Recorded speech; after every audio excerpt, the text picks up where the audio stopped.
bombastic side-eye, criminal offensive side-eye.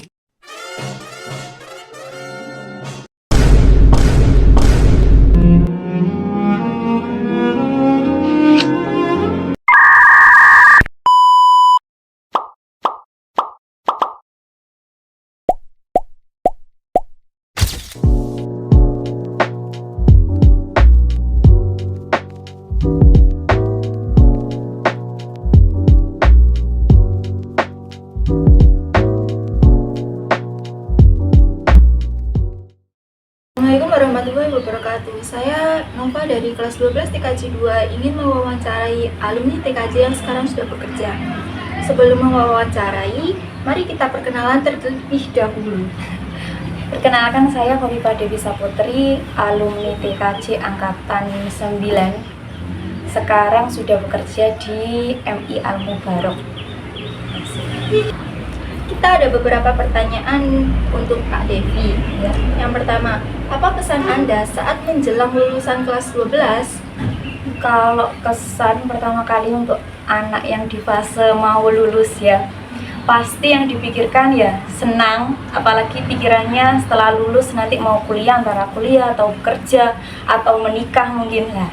Pasti yang dipikirkan yaitu anak-anak senang. Nah, itu pikiran yang pasti. Apa yang Anda pilih saat menjelang lulus kelas 12?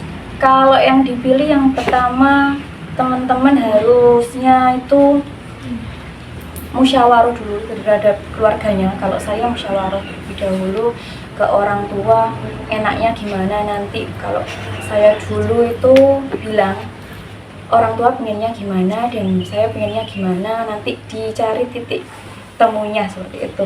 Kalau dulu saya emang dari pertama pengennya kuliah gitu ya, jadi bilang dulu sama orang tua pengennya kuliah, antara bisa dan sanggupnya nanti gimana, alurnya nanti gimana, ya itu nanti dibicarakan seperti itu. Isikan perjalanan Anda hingga memperoleh pekerjaan atau kuliah saat itu. Kalau dulu fase setelah sekolah terus kuliah, yang pertama perjalanannya yang pasti ini untuk fun fact-nya ya, tanya dulu kepada Kaprodi sih dulu, mau ngambil jurusan apa, mau di mana gitu kan, karena emang niatnya mau kuliah. Setelah dikasih solusi mungkin dulu itu, terus saya bicara sama orang tua, kalau dari Kaprodi pengennya seperti ini Bu gitu kan, inginnya masuk ke jurusan guru gitu, jadi ambil yang jurusan guru, ambil univ yang sekiranya bisa dijangkau tapi nggak dekat juga dengan orang tua gitu kan, karena emang kalau Pak Edi itu nomor 1 harus mandiri gitu. Nah, jadinya cari univ yang emang bisa membuat kita itu mandiri gitu loh. Ya itu saya ambil di Madura gitu kan. Untuk perjalanan di sana, kalau dulu dari Pak Edi ya, bisa nggak bisa harus dapat beasiswa gitu kan, tapi semuanya kan emang udah ada jalannya. Kalau saya dulu semester awal nggak dapat beasiswa, masuk udah daftar, semester awal nggak dapat beasiswa, semester 2 ada namanya beasiswa usulan. Nah itu perjalanannya banyak, sampai bilang curhat sama Pak Edi, alhamdulillah banget dapat beasiswa di sana. Lalu kalau milih di Unijoyo, kalau teman-teman sekarang nyebutnya UTM ya, dulu itu kata Pak Edi, Unijoyo itu masih yang religinya masih hampir setiap hari Kamis tuh masih ada sholawatan, kayak ya seperti universitas Islam gitu loh. Jadi saya milih di sana. Terus untuk jurusan itu udah niat dari awal masuknya PGSD seperti itu. Apa sih saran Anda agar kelas 12 tidak bingung setelah lulus SMK?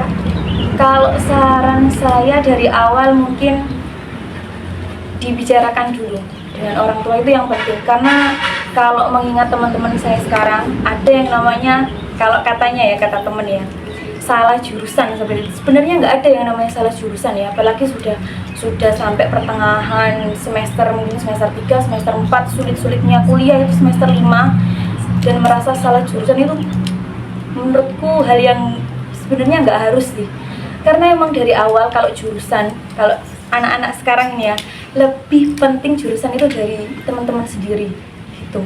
mau masuk jurusan yang mana, nah nanti dibicarakan sama orang tua. Itu yang kalau mau kuliah. Kalau yang nggak bisa kuliah dan memang benar-benar orang tua nggak bisa, nggak harus memaksakan kehendak teman-teman. Karena jujur anak-anak yang bisa kerja terlebih dahulu malah terus bisa biaya kuliahnya itu malah lebih bagus. Nah, karena menurut saya kuliah emang biayanya banyak, apalagi di luar gitu kan, udah kos makan dan lain-lain, biaya kuliahnya, beli buku, beli seragam.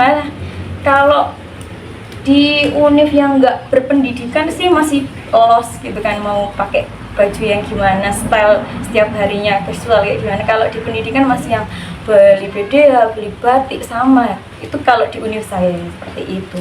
Kalau teman-teman sekarang sih ya itu, bicara dulu sama orang tua maunya gimana. Jadi nggak harus memaksakan kehendak teman-teman. Mau kuliah juga boleh, mau menikah juga nggak apa-apa. Nanti dibicarakan harusnya gimana, baiknya gimana, seperti itu. Bagaimana kesan Anda, enak mana antara sekolah dengan setelah lulus sekolah? Dan berikan alasannya. Kalau di fase sekarang sih lebih enak sekolah ya. Pikiran sekolah itu cuma nugas, harus ngerjain PR, sekolah, berangkat pagi, pulang, habis itu udah. Kalau sekarang udah, sampean kalau udah di fase kuliah masih sama sih. Hampir mirip, tapi cuma untuk mengerjakan tugas dan lain-lain itu harus dihandle sendiri-sendiri gitu kan. Nggak ada yang namanya dosen nanyain tugas itu, nggak ada. Jadi sampean harus yang lebih apa ya, kalau kuliah itu mandiri sih memang, melatih skill mandirinya sampean kalau kuliah gitu kan.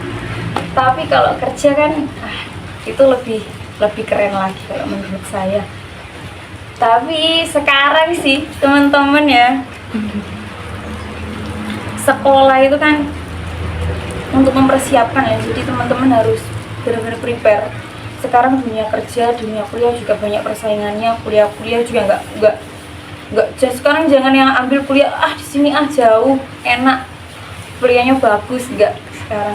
Sekarang harus menyesuaikan dirinya sampean sama kebutuhan orang tuanya sampean gimana gitu. Terima kasih telah menjawab wawancara kami. Terima kasih sudah meluangkan waktu untuk menjawab wawancara ini. Ya, sama-sama. Saya juga berharap dari sesi wawancara ini dapat membantu tugasnya teman-teman semuanya ya. Assalamualaikum warahmatullahi wabarakatuh. Waalaikumsalam warahmatullahi wabarakatuh. Saya Misha Bella dari kelas 12 TKJ 2 akan mewawancarai alumni SMK. Sebelum wawancara, kita perkenalan terlebih dahulu. Perkenalkan, nama saya Nikmatus Solihah. Saya alumni dari SMKN 1 Brondong, jurusan TKJ, lulusan tahun 2011-2012. Apa kesan Anda saat menjelang lulus kelas 12? Sedih, haru, dan semangat. Apa yang Anda pilih saat menjelang lulus kelas 12? Bekerja, berwirausaha, melanjutkan ke perguruan tinggi, ikut pelatihan ke BLK? Melanjutkan ke perguruan tinggi sambil mencari kerja sampingan. Ceritakan perjalanan Anda hingga memperoleh pekerjaan, kuliah, atau berwirausaha. Dulu pas habis kelulusan, kemudian mengikuti tes bidik misi. Ketika tes bidik misi tidak masuk ke jurusan yang diinginkan, maka memutuskan untuk pindah ke perguruan tinggi yang lain, perguruan tinggi swasta. Karena jenjang masuk perguruan tinggi swasta dengan kelulusan itu agak panjang, jadi Mbak Rima memutuskan untuk mencari pekerjaan sampingan.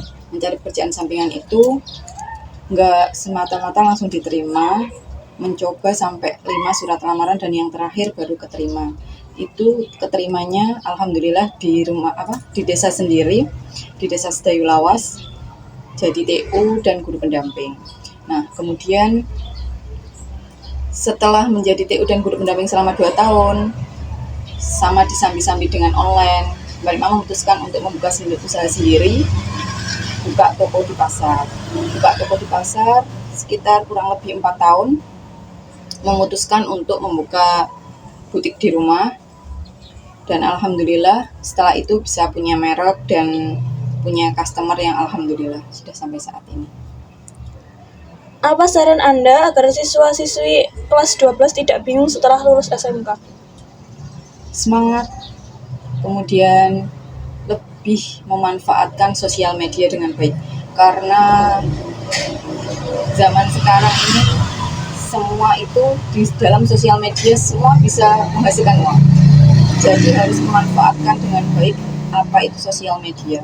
Sebelum kalian mendapatkan pekerjaan yang benar-benar kalian inginkan, sebelum kalian masuk ke jenjang yang lebih tinggi, kalian bisa memanfaatkan sosial media dengan baik. Meskipun mungkin ada beberapa ketentuan di sosial media ketika yang bisa menghasilkan uang itu ada usia-usia tertentu. Tapi dari sana kalian bisa memulai dulu. Karena kita kan kalau dari sosial media itu membangun image itu nggak cepat. Jadi mulai dari sana disambi-sambi, jadi bisa punya banyak penghasilan gitu loh deh. Kayak nanti kuliah bisa sambil dengan main sosial media, tapi juga harus fokus kuliahnya. Karena yang terpenting kan lulus dulu, baru kerja. Tapi kalau bisa lagi, bisa memanage yang lebih baik lagi, bekerja sambil kuliah. Dan seperti itu. Bagaimana kesan Anda? Enak mana antara sekolah dengan setelah lulus sekolah? Tolong berikan alasannya. Sama-sama enak. Karena bagi Mbak Nikmah hidup itu harus penuh dengan rasa syukur. Ketika sekolah dinikmati masa sekolahnya, ketika bekerja dinikmati pekerjaannya, ketika ada ujian ya harus kita tetap semangat, harus bersyukur dengan apa yang ada, apa yang kita miliki. Pokoknya kita harus terus semangat dan harus selalu bersyukur. Intinya kuncinya di situ. Udah. Terima kasih atas waktunya. Saya akhiri sesi wawancara ini. Wassalamualaikum warahmatullahi wabarakatuh. Waalaikumsalam.